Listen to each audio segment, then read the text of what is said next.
within the heart of South America, where morning mist weaves through an endless ocean of green, lies the Amazon rainforest, ancient, breathing, alive. It is said that if you stand very still, you can hear the heartbeat of the earth beneath your feet. My name is Maya Rivers, and this story began on a golden morning beside the river that cuts through the edge of the forest. I had come here with my grandfather, Dr. Elias Grant, an old scientist with more curiosity than wrinkles and eyes that still shone like a child's. He believed that somewhere deep within the forest, a signal was pulsing, an energy unlike anything known to man. I just thought it sounded like an adventure. We pushed our little wooden boat into the water, the paddle slicing through a mirror of emerald reflections. Parrots screeched overhead, frogs leapt like tiny green fireworks, and the air smelled of rain. Even though the sky was clear, Grandpa checked his old compass, its needle spinning wildly, as if it too was excited. The signal came from deep inside, he said. Signal or treasure? I asked with a grin. He smiled back. Maybe both. The forest narrowed around us, the trees closing in like tall guardians. I could feel their eyes on me. Not scary, just watchful. It feels alive, I whispered. Grandpa nodded. Maybe it is. Hours passed in silence, except for the rhythmic splash of oars and the soft hum of insects. Suddenly, a flash of color streaked above our heads. A bright red parrot shouting, "Left means life, right means lunch for jaguars." I burst out laughing. Grandpa looked up in surprise. Well, that's one helpful bird. The parrot landed right on his head. "You're welcome, Silvertop." Grandpa sighed. "I'm not bald, just aerodynamic." I couldn't stop giggling as our new feathery guide introduced himself as Caro, self-proclaimed jungle genius. The deeper we went, the thicker the air became, heavy with mystery and the scent of wet soil. Then we saw old carvings on the riverbank, symbols glowing in the shade. Grandpa's eyes widened behind his round glasses. These markings, they're centuries old. I reached out and touched one. It was warm, like skin. Suddenly, light spread across the stone, tracing a path through the jungle. "It's showing us the way," I whispered. Grandpa looked amazed. "Then let's listen." We followed the glowing trail until the sky. As I leaned back, listening to the forest, I heard something faint, like a voice carried by the breeze. "Protect the roots," it said. "Grandpa, did you hear that?" The jungle plays tricks on the ears, Maya, but then the shadows stirred. Two glowing eyes appeared beyond the fire. I froze. A creature made of light and fur. A panther whose body shimmered like moonlight. "My name is Lumo," it says.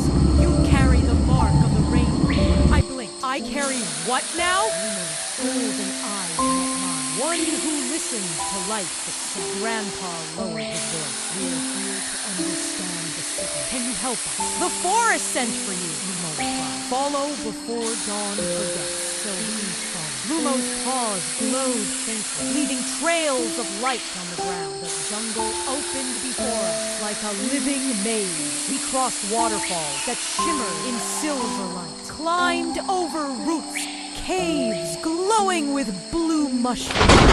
Every sound echoed like a heartbeat. Grandpa checked his devices, muttering, "Magnetic fields unstable. Readings are off the chart." Lumo smiled. "Machines cannot read life." I grinned. "Guess that makes me the machine whisperer." Caro flapped behind us, panting. "Or the crazy one." "Definitely the crazy one." We finally reached a vast chamber under the earth. It was made of tangled roots that glowed like glass threads. At its center floated a crystal the size of a boulder, pulsing with green light. Grandpa gasped, "The Heartstone!" Lumo bowed his head. "The heart of the forest. I stepped closer. The crystal pulsed faster, matching my heartbeat. It's alive, I whispered. And it knows you, Lumo replied. Before we could ask more, the ground trembled. A deep metallic roar echoed from above. Grandpa's scanner blinked red. Engines! They found us! From the canopy came blinding floodlights and the growl of machines. A huge hovercraft descended, and on it stood a man in a dark suit.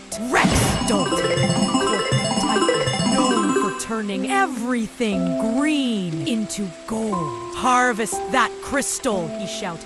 It's worth billions, Lumo growled. The vines around us tensed like muscles. Grandpa whispered.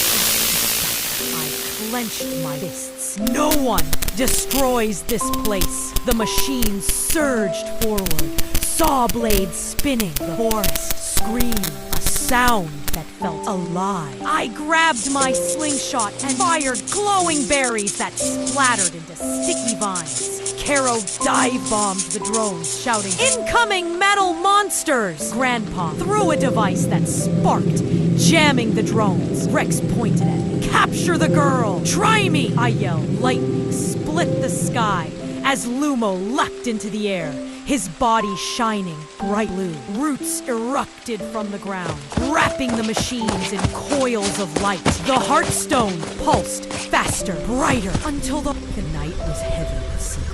The air, thick with the scent of rain, carried whispers that did not belong to the wind. She stepped cautiously into the alley, her breath slow, measured, listening. Footsteps just behind. A shadow flickered, gone. Before she could turn, the note in her pocket burned against her palm. Meet me at midnight, alone. But she wasn't alone. Not anymore. A sudden creak, a breath too close, and then darkness.